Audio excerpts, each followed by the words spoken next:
Students, இன்னைக்கு நம்மளோட ஆரி free கிளாஸ்ல என்ன பார்க்க போறோம் அப்படின்னு பாத்தீங்கன்னா, இந்த த்ரெட் பைப்பிங், இந்த த்ரெட்டை வச்சு நம்ம எப்படி வந்து thread loading or bead loading எப்படி போடுறது அப்படின்றத பார்க்க போறோம்.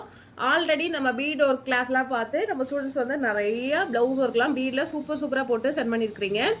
அந்த கிளாஸஸ் எல்லாமே, அதாவது ஸ்டூடெண்ட்ஸ் பண்ண ஒர்க் எல்லாமே சீக்கிரமா நான் யூடியூப்ல வந்து எல்லாமே அப்லோட் பண்ணிடுறேன். நம்மளோட வாட்ஸ்அப் குரூப்ல ஜாயின் பண்ண ஸ்டூடெண்ட்ஸ் எந்த அளவுக்கு அற்புதமா ஒர்க் பண்ணியிருக்காங்க அப்படின்றது. ஓகே, அடுத்ததா சில்க் த்ரெட் நம்ம கிளாஸ் வந்து ஸ்டார்ட் பண்ணியிருந்தோம். அதுக்கான ப்ராக்டிஸும் வந்து கொடுத்துருந்தேன். ஒவ்வொரு கிளாஸ்லையுமே முடிச்சதுக்கு அப்புறமா ஹோம்ஒர்க் அப்படின்னு ஒன்று கொடுப்பேன். அந்த ஹோம்ஒர்க் கொடுத்தா தான் உங்களுக்கு நீங்கள் ப்ராக்டிஸ் நிறைய பண்ணுவீங்க அப்படின்றதுக்காக. ஓகே, இப்போ நம்ம சில்க் த்ரெட் கிளாஸ் ஸ்டார்ட் பண்ணுறதுக்கு அப்புறமா எனக்கு சில்க் த்ரெட் நல்லா கட் ஆகாமல் ஸ்மூத்தாக வந்துருச்சு அப்படின்னா அடுத்த ப்ராசஸ் நம்ம என்ன, அதை வச்சு வெரைட்டியாக ஸ்டிச்சஸ் எப்படி போடலாம் அப்படின்றத கற்றுக்க போகிறோம்.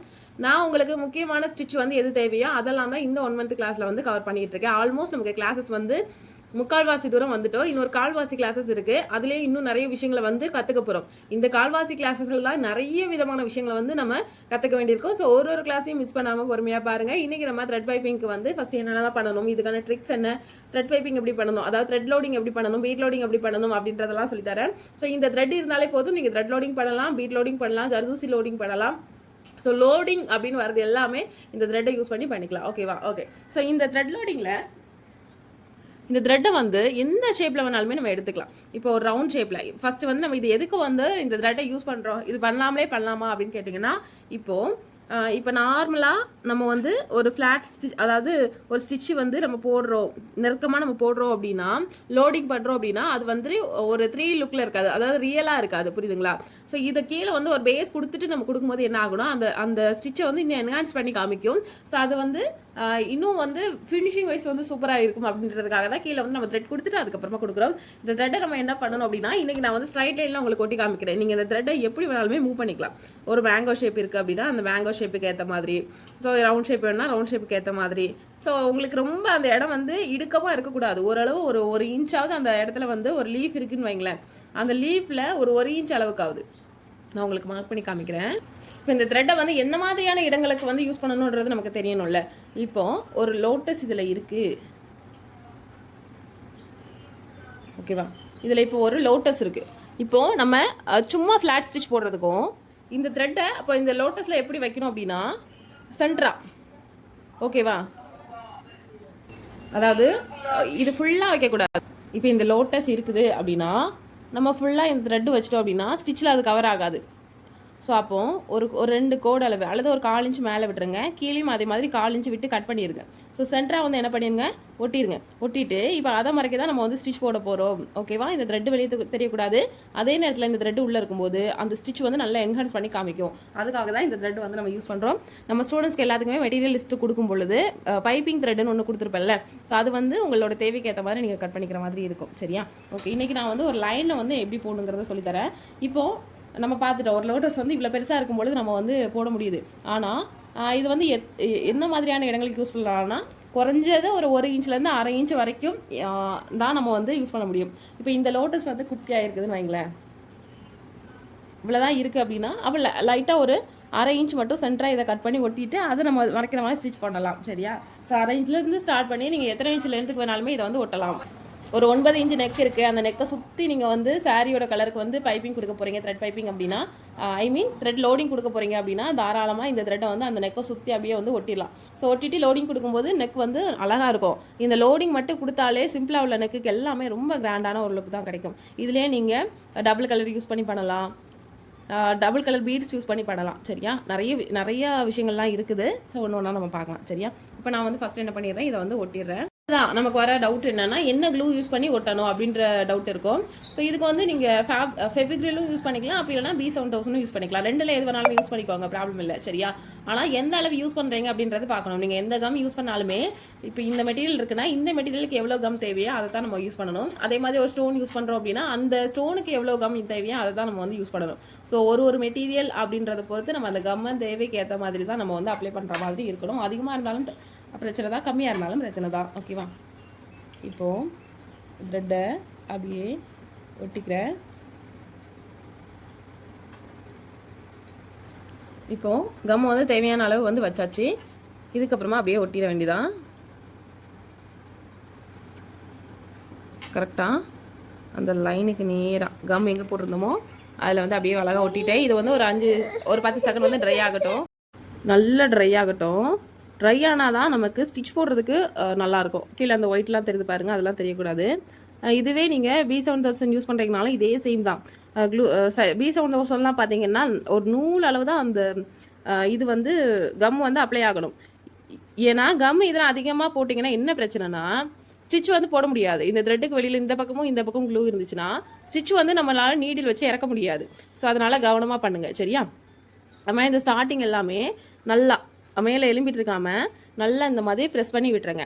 ஸோ அப்போ ப்ரெஸ் பண்ணாதான் உங்களுக்கு இது வந்து இப்படி பிரிஞ்சு தூக்கிட்டு இருக்காது.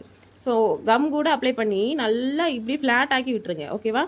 ஃப்ளாட் ஆக்குறதுங்கிறது விரிச்சு விடாமல் கும்மலா ஒரே இடத்துல இருக்கிற மாதிரி பாருங்கள். அப்போ தான் நம்ம ஸ்டிச் பண்ணும்போது அதை ஈஸியாக வந்து ஃபினிஷ் பண்ண முடியும். இதெல்லாம் நான் சொல்கிற சின்ன நுணுக்கங்கள் இதெல்லாமே ஃபாலோ பண்ணிங்கன்னா உங்களுக்கும் சூப்பராக ஸ்டிச் வரும். ஃபஸ்ட்டு வந்து பீடு ஒர்க் பண்ணலாம். இதுக்கு வந்து சுகர் பீடும் யூஸ் பண்ணிக்கலாம், இந்த மாதிரி கட் பீடு இதையும் யூஸ் பண்ணிக்கலாம். உங்களுக்கு என்ன வேணுமோ அதை நீங்கள் யூஸ் பண்ணி இந்த இடத்துல வந்து ஸ்டிச் போட ஸ்டார்ட் பண்ணிக்கலாம், ஓகேவா? நான் உங்களுக்கு இன்றைக்கி சுகர் பீடு வச்சு சொல்லித்தரேன். சேம் ப்ரொசீஜர்லாம் பீடு என்னெல்லாம் போடுமோ அதே சேம் ப்ரொசீஜர் தான் உங்களுக்கு எல்லா பீடுக்குமே வரும், சரியா? இது முடிச்சுட்டு நம்ம த்ரெட் ஒர்க் எப்படி பண்ணுறதுங்கிறத பார்க்கலாம். ஸோ நீடிலோட சைஸ் வந்து பீட் நீடில்ன்றதுனால நான் 23ஆகவே எடுத்துக்கிறேன். நீங்கள் த்ரெட் லோடிங் போடுறீங்கன்னா நீங்கள் 12, 13, 14 இந்த 3ல் ஏதாவது ஒரு சைஸ் வந்து எடுத்துக்கோங்க, ஓகேவா?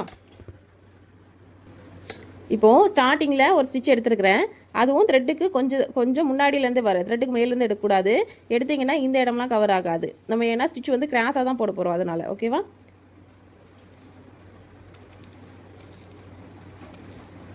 ஃபஸ்ட்டு வந்து ஒரு 2லேருந்து 3 பீடு அல்லது அந்த இடத்த ஃபினிஷ் பண்ணுறதுக்கு உங்களுக்கு எத்தனை பீடு தேவையோ அதை வந்து எடுத்துக்கோங்க.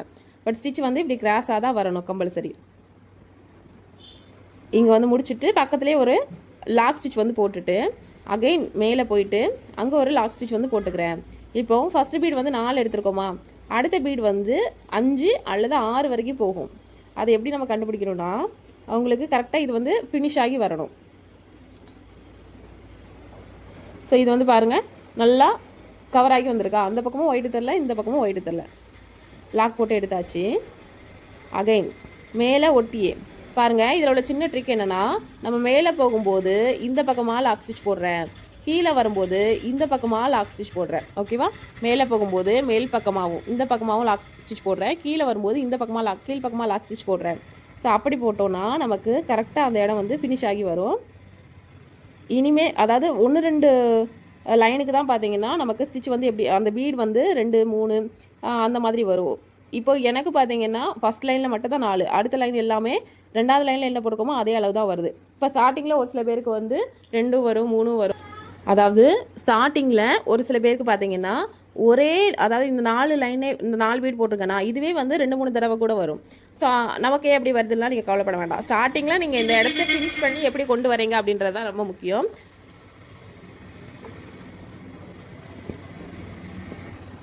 பாருங்கள், ஒரு பீடுக்கும் நம்ம என்ன பண்ணலை, தனித்தனி ஸ்டிச்சாக 2 பீடாக 3 பீடாக வந்து லோட் பண்ணலை. மொத்தமாக நீடில் எடுக்கிறோம், அதை ஒரே ஸ்டிச்சாகவே வந்து போட்டு முடிச்சிடுறோம். இது வந்து நமக்கு கலந்து வருமா அப்படின்ற டவுட்டே வேண்டாம், வராது, ஓகேவா?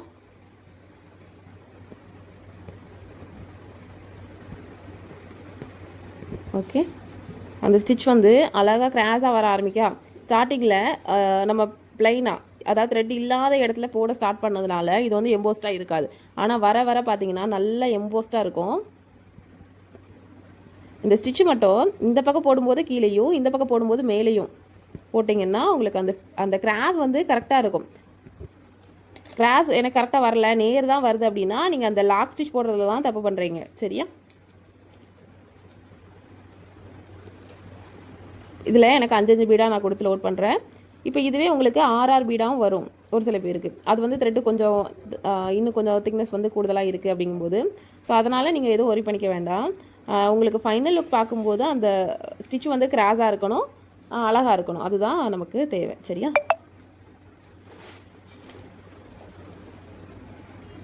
ஓகேவா? ஸோ இதுதான் பீட் லோடிங். இதுக்கப்புறமா நீங்கள் வேறு இன்னொரு பீட் கலரை கூட, இப்போ சாரியில் 2 கலர் இருக்குது, ப்ளவுஸ் ஒரு கலர், சாரி ஒரு கலர்னா 2 கலருக்குமே பீட் வாங்கிட்டு கொஞ்சமாக 1 இன்ச்சுக்கு ஒரு கலரும் இன்னொரு இன்ச்சுக்கு ஒரு கலரும் அந்த மாதிரி கூட நம்ம வந்து லோட் பண்ணலாம், ஓகேவா? ஸோ இதுக்கப்புறமா நான் வந்து சில்வர் பீடை வந்து லோட் பண்ணி காமிக்கிறேன், அதாவது கட் பீடு.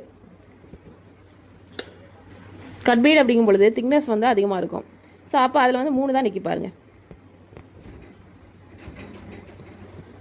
இதே தான் ஜர்தூசியாக இருந்தாலுமே இதுதான். ஜர்தூசி வந்து நீங்கள் கரெக்டாக இந்த லெவலுக்கு எல்லாத்தையுமே ஒன்று போல் கட் பண்ணி எடுத்துகிட்டு நீடில் நம்பர் வந்து இதே நீடில் தான், அதாவது 13 இல்லை 23 24 நீடில் வந்து யூஸ் பண்ணிக்கோங்க. த்ரெட்டு வந்து நார்மல் ஸ்விவிங் த்ரெட்டு தான் யூஸ் பண்ணுறேன். நான் ஃபஸ்ட்டு கிளாஸில் காமிச்சிருப்பேன், திக்னஸ் கொஞ்சம் கூடுதலாக உள்ளது, ஸோ அதுதான் யூஸ் பண்ணுறேன்.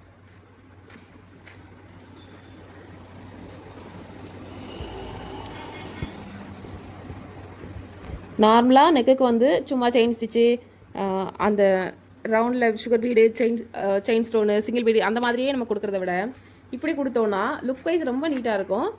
இதை மட்டும் கொடுத்தாலே போதும், அந்த ப்ளவுஸே அவ்வளோ நீட்டாகவும் இருக்கும், பார்க்குறதுக்கும் அழகாக இருக்கும்.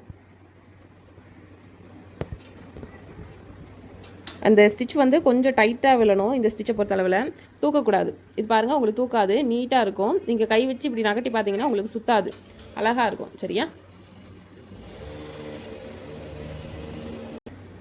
பாருங்கள், ஃபைனலாக இந்த மாதிரி தான் இருக்கும் நமக்கு. இது த்ரெட் லோடிங்னா வேறு ஒன்றுமே இல்லை. சில்க் த்ரெட் எடுத்துக்கோங்க. சில்க் த்ரெட் எடுத்துகிட்டு நார்மலாக பீடு எதுவுமே லோட் பண்ணாமல் ஸ்டிச் போட போகிறீங்க கிராஸாக, அவ்வளோதான். ஃபஸ்ட் நீங்கள் நார்மல் சிவிங் த்ரெட்டில் சரி த்ரெட்டில் வந்து இந்த மாதிரி கிராஸாக ஸ்டிச் போட்டு ப்ராக்டிஸ் பண்ணுங்கள்.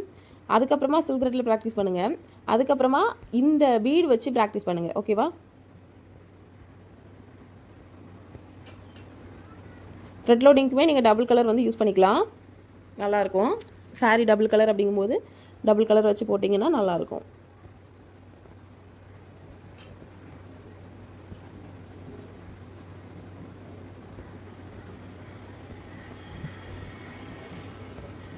அந்த ஒயிட் வந்து தெரியாத அளவுக்கு நம்ம வந்து ஸ்டிச் போடுற மாதிரி பார்த்துக்கணும். இப்போ நான் எடுத்துக்கிறது ஒரு ப்ளவுஸ் கிளாத் அப்படின்றதுனால கொஞ்சம் அதில் வந்து அந்தளவுக்கு திக்னஸ் இல்லை, ஸோ அதனால் உங்களுக்கு கொஞ்சம் ஹோல் சொல்கிற மாதிரி இருக்கலாம். பட் ஆரி போடுற ப்ளவுஸில் வந்து நம்ம ஓரளவு நல்லா மெட்டீரியலில் தான் வாங்கி வந்து போடுவோம், ஸோ அதனால் உங்களுக்கு பெருசாக ஹோல்ஸ் எதுவுமே ஃபார்ம் ஆகாது. ஓகேவா? அவ்வளோதான். இப்போ உங்களுக்கு த்ரெட் லோடிங் சொல்லி கொடுத்தாச்சு.